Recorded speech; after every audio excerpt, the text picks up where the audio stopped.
Rochelle, like Michelle. Okay. Cool. Thank you. You're welcome. I actually just saw that on Instagram. I was like, oh, I called her Rachel. Rochelle. No problem.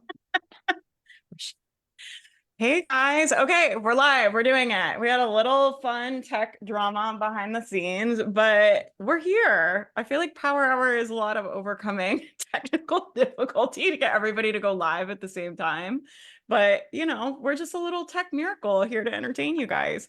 I'm really excited for this panel. The team and I were talking about this morning. There was an interesting little chat in Skype where one of my team members was like, oh my God, I just watched this, like, it was a podcast, I think, that had the worst financial advice ever. And I emailed my list and I was telling them they all have to go to your panel because this information is so important and there's so much bad finance advice. And so we were all pumped up in the team about like how good this discussion is going to be. So we're really excited to have both of you guys. I think this is a very important topic, especially for business owners. Obviously, like, you would think financial literacy would be rampant among business owners, but I find like a lot of people in the industry just don't talk about it or talk about it in a way that really makes a lot of sense, to be frank. And so I'm excited to have this conversation with you two experts here today. Gianni did have to cancel, but she has very good reasons and has some personal things she needs to deal with. So she will be back another time. We still love her and she's still the best also. So we'll all send her some good vibes as well. Let's let you guys introduce yourselves. Tell everybody who you are, what you do. If you have a free thing that they can grab, definitely plug that. And then we'll just get into it. Awesome. Okay. Hello, everyone. It's nice to meet you. I am Whitney Morrison. I am a certified financial planner. Just means that I'm technically considered an expert in money. And I'm also a financial life coach, which means that not only do I deal with the strategy behind money, but also what's actually, I believe, the most important, which is your mindset and your relationship with money.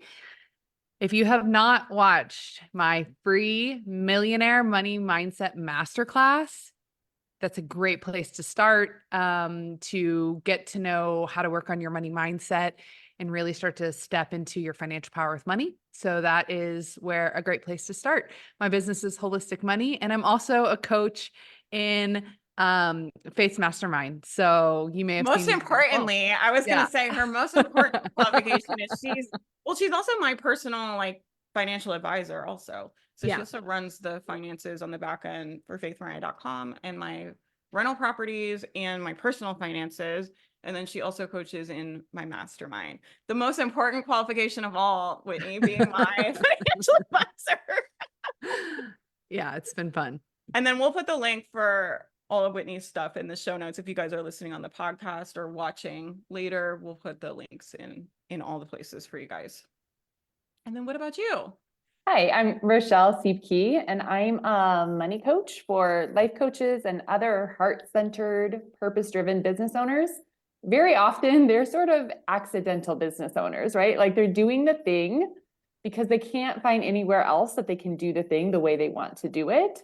And I know that when I can help them with personal finance routines and business finance routines, that their work is much more sustainable in the world. And so that's why it's really important to me to do the work that I do, because I'm working with people who maybe wouldn't be business owners otherwise, and maybe wouldn't consider money to be important otherwise. I really think money is important from the lens of, I want you to get what you want. It's your money. I want you to get what you want. And so often I hear people say like, oh, I really wish I could do this, but I'll never be able to do that.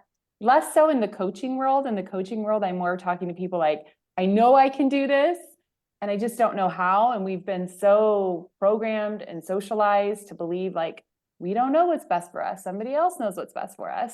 And so a lot of my work is really ditching all the rules. So I always tell everybody I'm going to teach you all of the rules because I've read all of the books and all of the magazines and all of the articles. And you don't need any more rules. What you really need is have more fun with your money and to trust yourself more. And so you can get that on my money guide. If you go to my website, there's an opt-in there and you can get the money guide.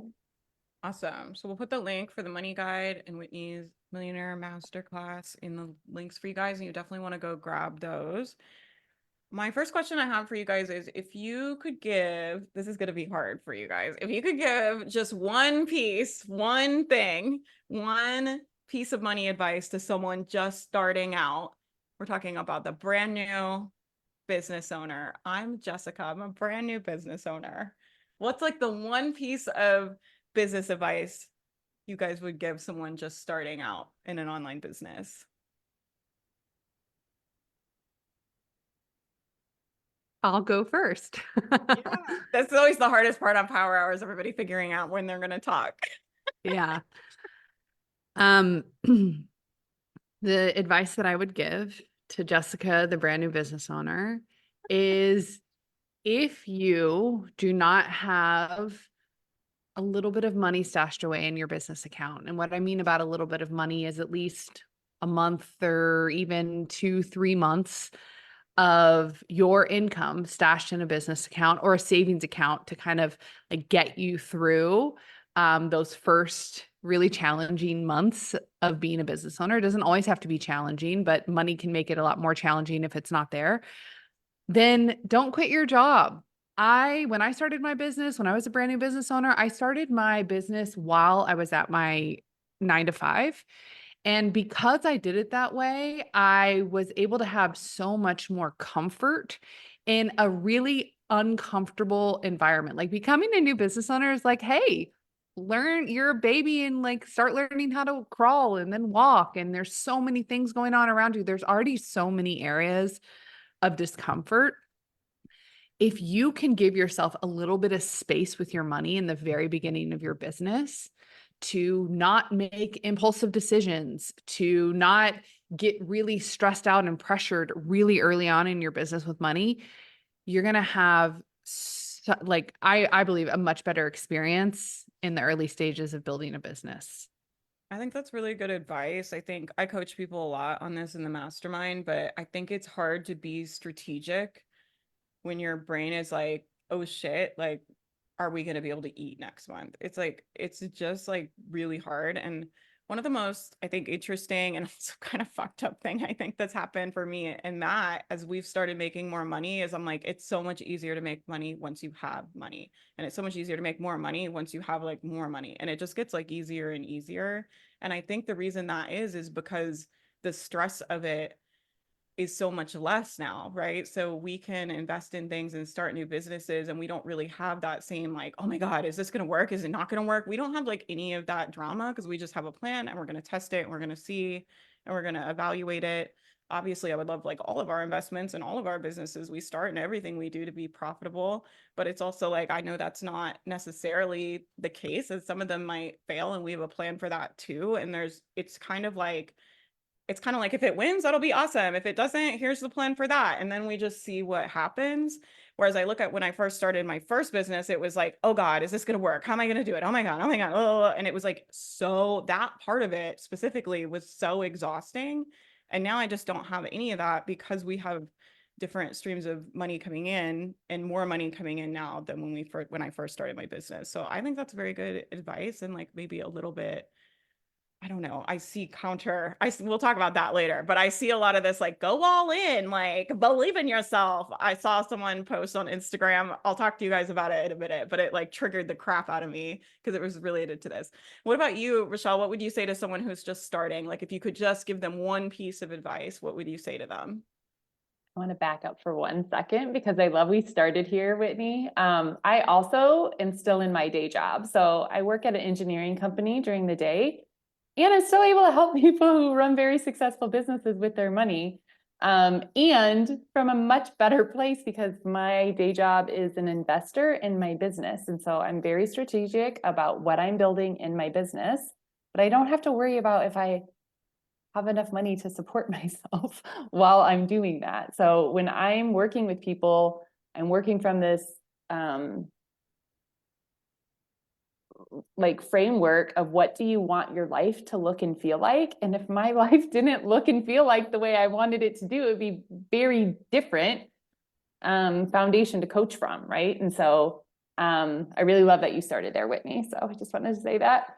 And the other thing is like really building evidence that you are building a business and that you are good with money as you're going through that, right? So instead of making the idea that you still have your day job or a part-time something in order to be able to afford your living expenses, instead of making that mean you're not successful with your business, like looking for all the ways that doing that and making that decision is good with money and is good with building the life that you want, I think is really important. So thinking about, as I'm doing this, I'm doing it for financial reasons, but also here's the skill sets that I'm learning, both my hard skill sets and my soft skill sets.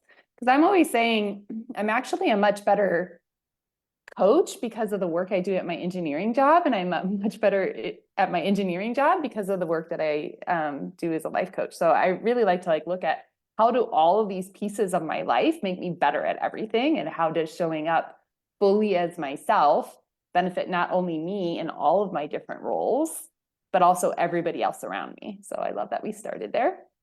And then the other thing is, if somebody was starting out first, there's some practical things like separate your business finances from your personal finances, just open that account.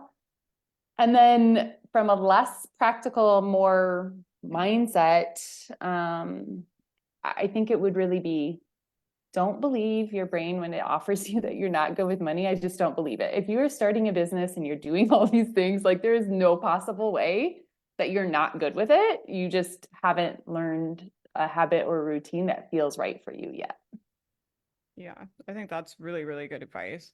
I was gonna say about the going all in thing. I saw this post from it was a business coaching person on Instagram, and they were like, if you really believed in yourself, you would go all in and you wouldn't be scared to make big investments in your business and all this stuff.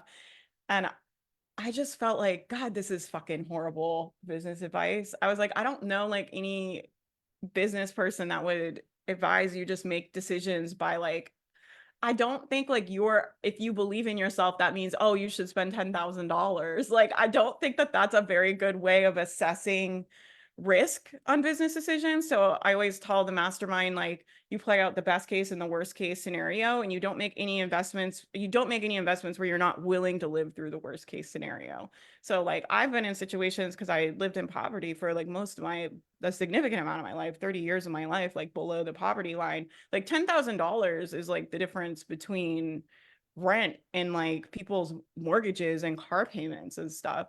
And I see a lot of financial advice online that I think is just frankly very irresponsible, and it's mostly being shilled to women, which also really pisses me off. That's I never see this conversation happening to men, where it's if you believed in yourself, you would go all in and really put yourself in financial risk. Really put yourself in a position where you could be destitute if you really believed. It's what is this? So I'd love to hear from you guys. What do you think about that? And then how do you assess risk of how much should you be investing, and how do you make those decisions about good investments and bad investments, and what is a reasonable amount to invest versus too much, and how do you guys advise people to assess that in their businesses? Yeah. Go ahead, Rochelle. I was just gonna say, I think it really depends on the person. You know yourself better than anybody else is ever gonna know. So some people really are motivated by sort of putting their neck out on the line. That is not me. That would put me in complete freeze response. And so I know that about myself, and I don't make myself wrong for that. And so that's my number one thing that I always teaching my clients over and over is don't make yourself wrong for any of the choices that you have, or any of the ways that you operate. So know yourself. And then there's a lot of trite financial advice out there. Doesn't mean that it's right. It doesn't mean that it's right for you. Even if you see the same financial article, to me, financial articles are regurgitated advice over and over again for the common denominator. So it's okay if you take a different risk, but know how you work. And once you make the decision, follow it all the way through. I see so many people make the decision, I'm going to be okay with taking out debt to get in this mastermind. And then when I didn't get the results in the time frame that I thought I was going to get it in, and I didn't pay it off at the rate that I thought I was going to pay it off at, now I'm making myself wrong. I shouldn't have done that. I shouldn't have done this mastermind. It's like, just continue looking for your returns on investments, extend the deadline out for how long it might take you to get your return. But I really like to think of in this like woo area of return on investment as it gets exponential. You have no idea how much return on investment you can get over a lifetime of things. But when you change the decision in the middle of paying it off, like I shouldn't have done that, that just goes against you. So that's my number one thing is make a decision and support yourself all the way through it. Even if you think later, like, I wish I would have done that differently, that's fine. We can come up with a different strategy. Just don't beat yourself up for it because that's, again, going to shut you down. Yeah. Like, you, Whitney? I agree. I think that what you're describing, I've seen that a lot with people, a lot of the regret and like past decision making. I think it's so important, like you said, to really allow yourself to learn from those decisions. Like we can choose, like you said, different tools moving forward, but the only way that you can actually choose different tools moving forward is if you're able to neutrally observe what happened. But if you have that story running through your mind, like I did it wrong, that was a mistake, it will continue to, the likelihood of you repeating that behavior is so much greater than if you're able to really just say that was the best decision for me at the time. Maybe I'm not going to use that same, decision-making strategy moving forward. And I think what you're talking about is really helping people heal their relationship with money, because so many of us have a really difficult relationship with money. I feel like whenever I see that advice, like you said, Faith, actually, I had a bit of a wake up call when you were just saying, and it's specifically targeted at women. It's like, shit, she's right. It is specifically targeted at women. Like that is a financial narrative that I'm just seeing so much. And then I also feel like in the coaching industry, there is a lot of conversation around like, just go all in and invest in yourself. And personally, I have worked with so many people who are in a lot of debt from making those kinds of decisions because of a lot of the encouragement that I feel like is out there just to invest thousands and thousands and thousands of dollars into your own into your business, into your skill sets. I think there's a time and a place.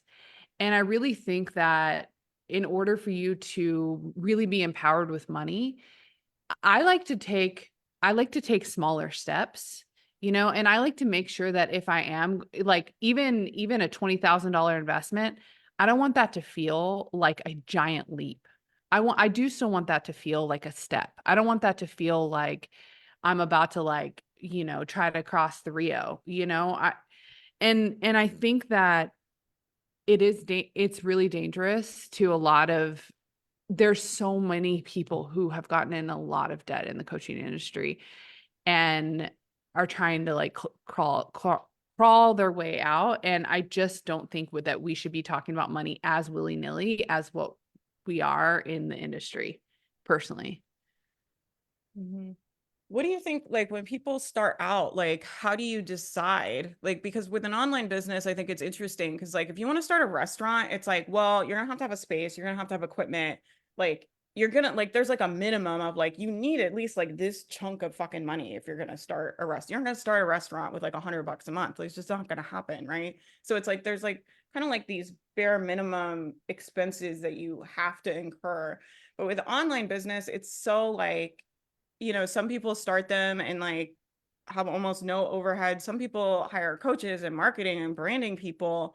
And like, I always say, like, I said on this call in the mastermind earlier, I was like, time and money are like two little gremlins in your business. And they're always just going to want more. Your business just always wants more time from you and more money from you and more time from you and more money from you. And if you don't fucking decide, like, I'm working this many hours a week and I'm spending this much money a month, like the amount of time you can work and the amount of money you can spend is like, it is literally unlimited, right? It's like you could spend $100 putting a website up and buying a domain. You could spend $100,000 getting a brand agency and professional photos and all this stuff.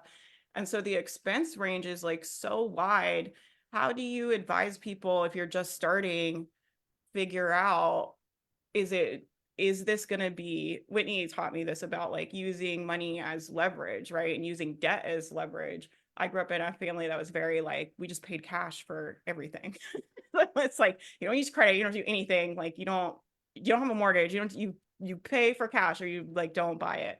When I started working with Whitney, you know, I was in a position where I had access to leverage a lot of money now, where we have the ability to buy rental properties if we want, or buy other businesses if we want, and incur debt as a way of like actually making more money, which like blew my mind when I started thinking about it.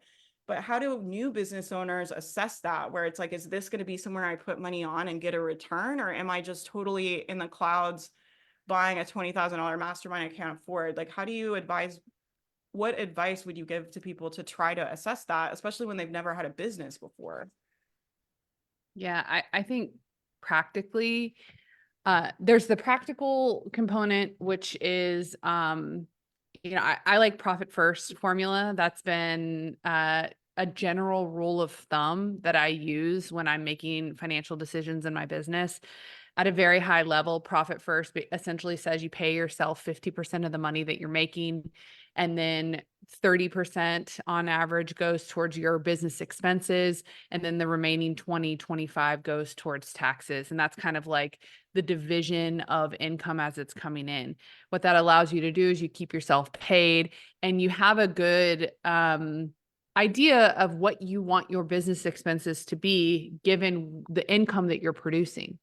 Because a lot of people talk about gross income, but they don't talk about profit, the amount of money that's left over after you've paid yourself and you've paid your business bills. Like This how is much important also, because people talk about wanting to make six figures. I'm like, you're going to pay yourself six figures. Like as an entrepreneur, like realistically, you need to be making like probably 2 or 3.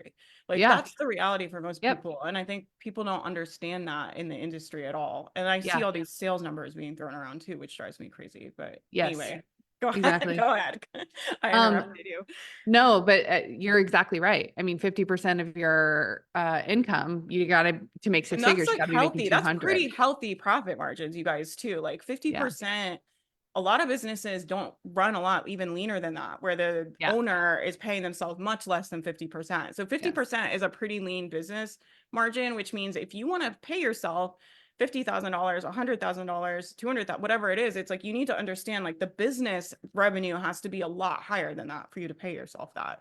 Like you yes. don't pay yourself everything that goes into the business. Very true. And if you end up, if you're not able to pay yourself 50%, if your business or expenses are a little higher, but you just have to make sure that works with your personal life. But there is the conversation of, okay, that 30% that's supposed to be going towards your expenses, that includes investments like masterminds, like coaching, like hiring employees, like all of that is wrapped up in that 30%. So you have to like, if you are going to go above that threshold, which candidly I've definitely gone above that threshold. I I've have paid myself also. 20% of my income, because at one point I had a full team. Now I'm down to 2 people. Like I'm going up and down dependent upon the season I am in my business. But I think that's what has allowed me to consistently sustain my business, is the fact I really think about my business investments like a gas pedal. When I'm in an abundant season, when the business is doing really well, I'll start to push the gas down. I'll start to invest more. When the tide changes and my offer needs to shift, or my messaging needs to shift, and my income goes down, I also take my foot off the gas pedal. I don't make myself right or wrong about that in the process. I just communicate with my money along the way. I look at what's going to make me feel most comfortable, safe, and secure while I'm building and growing. And then I make the decision accordingly.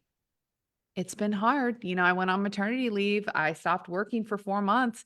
I had to downsize a lot of expenses that I was really emotionally tied to, including my operations manager, my social media manager, my design manager. I took all of them off payroll. And now as I'm slowly building up, it's like, okay, I'm going to invite them back in to start as my income increases. But like when that's why I say like I've taken big leaps. Thankfully I had the cash to help me with that. But like now I just am so much more tempered and measured when I decide to invest and why. And I think that's just been the experience of having a business for almost 4 years now. Yeah, I think a lot of it comes with experience too, as far as like how much are you comfortable with? Like where does your nervous system start to freak out? Like where Yes. what does make you feel safe and secure? Like sometimes you learn that stuff by kind of trying different things and making different investments and then not shaming yourself and making yourself wrong, but like looking at like, is that a pattern that I want to repeat? Is this the way I want to continue running the business in the future? Or maybe before I join a $25,000 mastermind, I would like the business account more padded up next time or whatever it may be, right? And just taking those lessons. And then what about you, Rochelle? I don't even remember what the initial question I asked was. What was I asking? I think the initial question was like, how do you make decisions, or how do you tell people how to make Yeah. Sorry, I have decisions like about COVID what's brain fog. My poor little broken COVID brain is like, wait, what were we talking about? Yes. so What, many how good would you branches of advise? this. Yeah, how would you advise people like decide like what to invest in? What's a good investment? Are they going to get an ROI? Like, how do you even start to figure that out and like how much to spend? Like, what kind of framework or advice would you have for people to try to navigate that are trying to do that for the first time? Yeah. So like Whitney, I use the profit first model, and I teach my clients how to use the profit first model. Um, so I think there's a couple of different ways though. I almost like to think of it as a flow chart. Mm-hmm. And that first flow chart is like, here's the revenue that's coming in, and then here's my percentage that I've decided that I set aside for operating expenses. And out of that operating expenses, I've got my fixed monthly nut. So is there anything even left over to think about investing in big projects or in additional coach training or masterminds or retreats? And then if you get to the end of that flow chart and the answer is no, you can decide actually to make an owner's contribution, which is again another reason to keep a day job, another reason to use your personal savings, or to take out debt that you're comfortable with the manageable repayment. So I think there's different options. And I like to think of it as like you can choose your problem, right? Like you can choose the problem of like the discomfort of waiting, or you can like go ahead and get started. And then you have a different discomfort, which is like, now I've put myself in this position and I have to figure out how to get myself out of it. So again, that framework of never making ourselves wrong is like always giving ourselves like plenty of flow charts to follow, right? It's like, if we get to the end and it's a no, it's like, well, what are my other options here? And sometimes it is delaying the decision to make the investment. But again, in that framework of what do you want your life to look and feel like? Maybe at the end of the day, what you want is more connection and more networking. So you put the mastermind off, but you figure out ways to have that same sort of experience.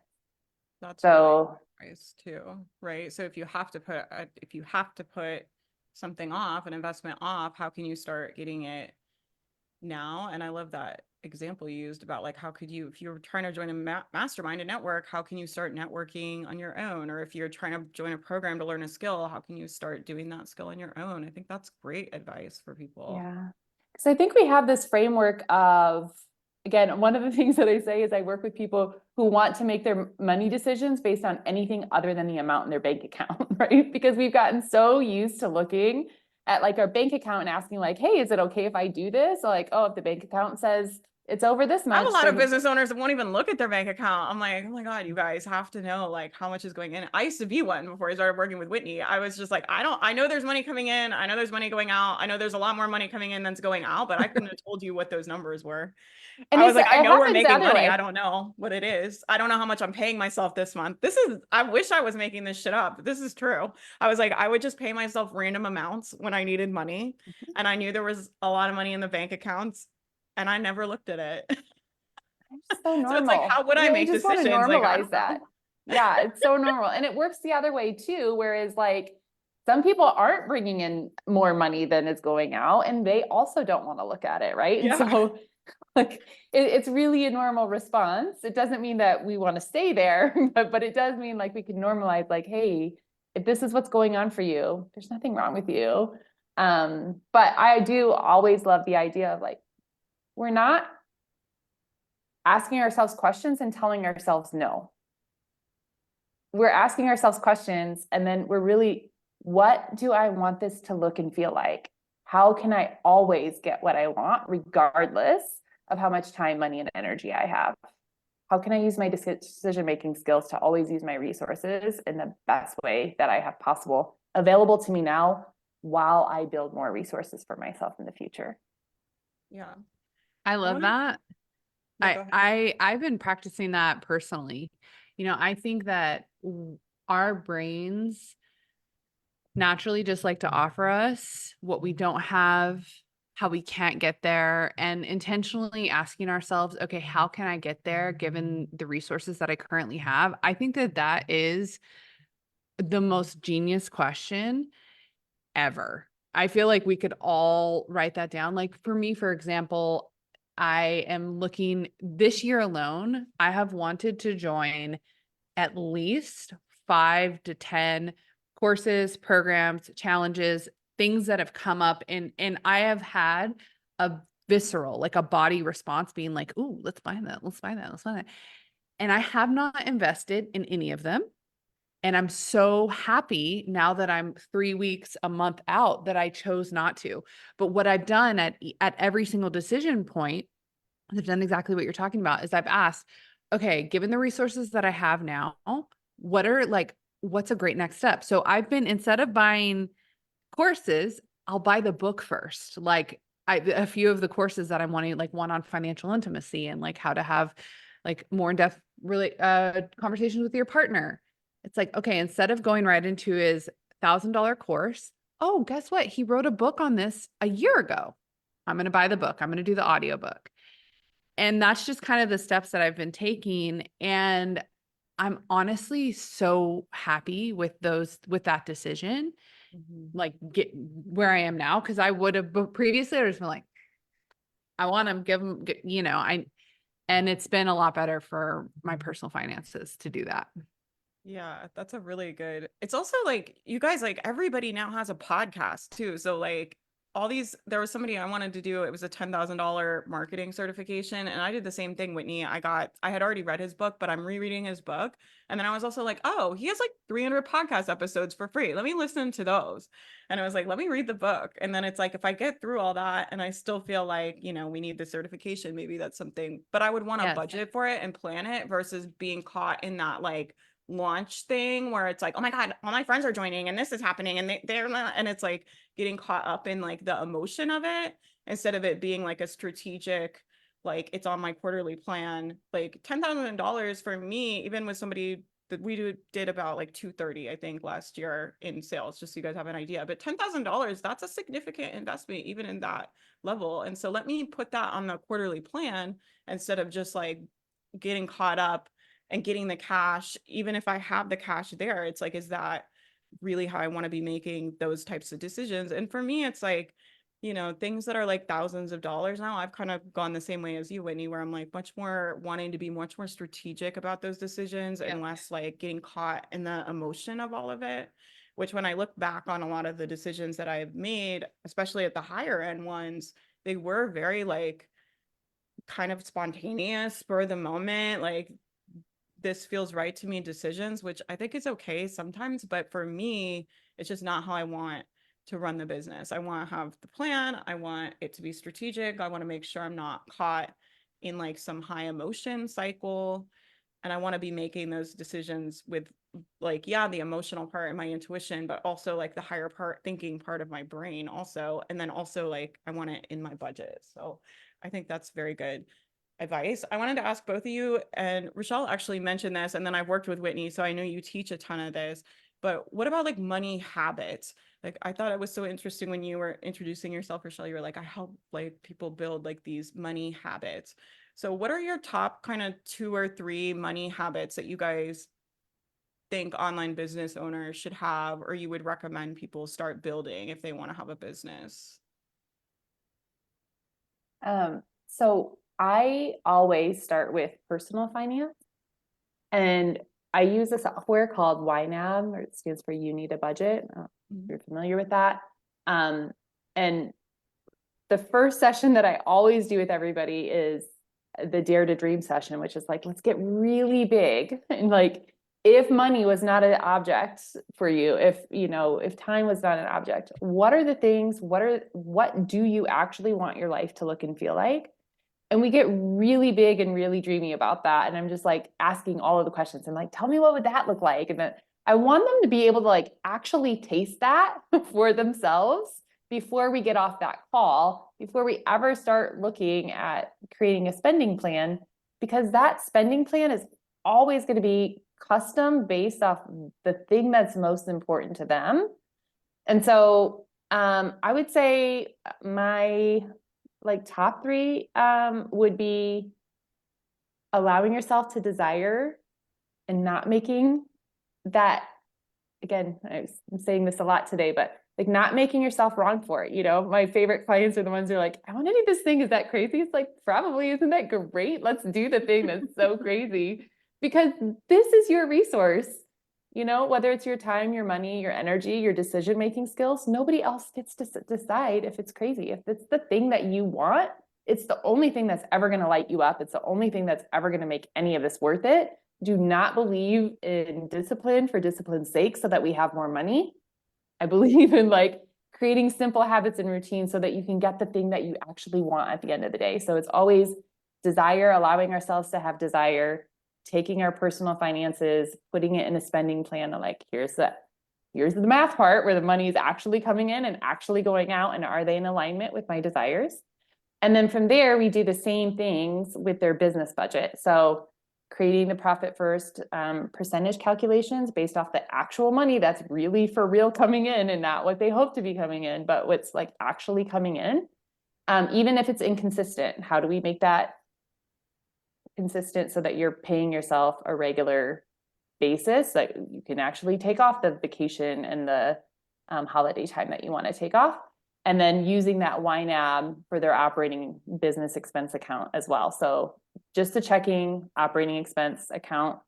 It's in addition to what you would use for bookkeeping, but it's forward facing, whereas bookkeeping tends to be more like, here's where all my money went, so I can gather my tax information and give it to my professionals. But like, here's what's actually like, this is the money that is in my actual account. These are the jobs that I need these dollars to do for me before more money comes in. So those are the main thing: desire, personal spending plan, business spending plan. Nice. Yeah, that's really good advice. And then what about you, Whitney? So the first thing I think is really important is to be mindful about the way that you're talking about money. Think about the way that you talk about money with your partner or spouse if you're partnered.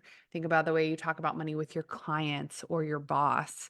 And I think step 1 is to even see yourself, the way that you talk about money with all these different people in your life, your family, your children, and start to become aware of, how am I talking about money? Because the way that you're talking about money is a direct reflection of your internal belief systems about money. And so I think it's a really tangible way for you to start to be like, oh, maybe I should start to work on my relationship with money. And then I like to say, start to clean it up a little bit. Start to watch yourself if you're complaining a lot about money, or not feeling like you have enough, or talking bad about people with a lot of money, like whatever comes up for you.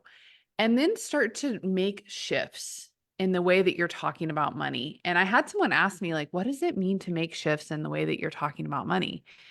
And for me, I like to think about how can I position myself and money in a more positive and abundant light? And that's really, it's as simple as that. And so I think that is huge. And you will start to notice you'll yourself come up against a little bit of discomfort saying new things about money that maybe you've never said before. So that I think that's a great one. Another thing is just be familiar with your fixed monthly burn, which all that means is the amount of money that's coming out of your bank accounts on a monthly basis, no matter what. Reason why I love knowing that number in my business and in my personal life is because it helps me with my decisions during the month. So for example, my fixed monthly burn in my household is about $12,000 a month. That's how much goes out. And that helps me understand how much I want to have come in. It helps me understand how much I can potentially save and invest. And so when I work with my clients, I'm like, when we go into our meeting, I did this with you, Faith. I'm like, what's your fixed monthly burn? Like at the beginning of every session, I'd be like, okay, and you'd be like, oh, let me go back and check. And like, I want to do it enough times where it's like a number that you just know. It's like $6,000, $7,000. But that's good because that can help you understand what you're doing, what's going on with your money and what you're working towards. Yeah, I think that's really good advice. And that did really help me a lot. And I do know that number now.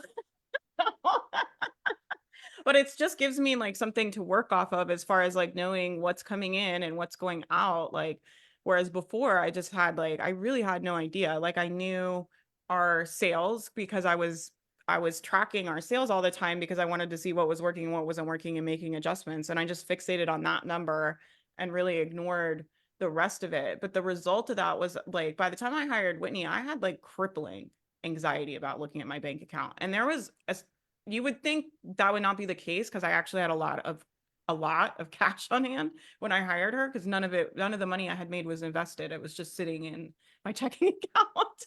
And so I had cash like sitting there. So I thought like, oh, I'll just put cash in the account till I like feel better. But it just amplified my anxiety more and more. And it was like a spiral I could not get out of. So it was like the more I ignored it, the more anxious I felt, the less I wanted to look at it. And then the more I would ignore it and the more anxious I would feel. And I had just been doing that. Like, I mean, the business had been very profitable at that point for like a year. And I had my story that I worked on with Whitney was like, I was like, well, I'm good at making money, but I have no idea what to do with it though. Like I'm bad at money. I don't know what to do with it. I don't know. I've never had money. I had all these stories wrapped up. And like you were saying, like untangling those stories about like, is that really true that like you don't know what to do with money? And like, isn't it just decisions and don't you fucking make decisions all day long in this business? Like maybe you're someone that's like very good at making decisions and like this is just the same as every other area of the business and it's not such a big scary deal.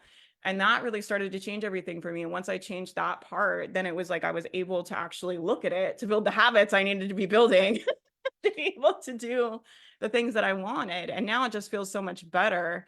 Whereas like I really was like hard to coach too. And I like even told Winnie, I was like, I don't know if I really even want to like know. Like maybe I want to like stay like this. And she's like, does it actually feel good though what you're doing now? Like, do you really want to? And I remember kind of being like, yeah, I guess not. So I really, really love that. Thank you guys so much for taking your time and like being here. I really appreciate it. I really want to bring as much like free education and opportunities to the community as possible. I know they really appreciate it. So if you guys could just pitch yourself, tell us where we can go be obsessed with you. Everybody's going to want to go stalk you. So where can we internet stalking only? We don't do real stalking. Nobody go to their houses. No, where can we stalk you online? Where can we go be fans of yours? How can we support your business right now? How can we get plugged in with what you're doing? I know you're both doing such amazing work.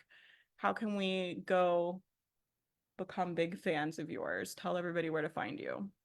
Cool. I'll kick us off. My business is called Holistic Money. You can find me at holistic.money on Instagram. I also have a podcast where I have over 50 really great episodes on all different money topics. Also have a YouTube channel. So if you're more of a YouTuber, go check out my YouTube That's channel. I fun. have hundreds of videos on my YouTube channel. It's Holistic Money on YouTube as well. That's where you Yeah, can find I me. did an episode with Whitney on her podcast, so we'll put that in the show notes as well. Yeah. If you guys want to hear. It's not like me coaching, it's like me talking about my fucked up money experience. If you want to hear that, it's on Whitney's podcast. And then what about you, Rochelle? Where can we support you? How can we get plugged in with what you're doing? What do you have going on?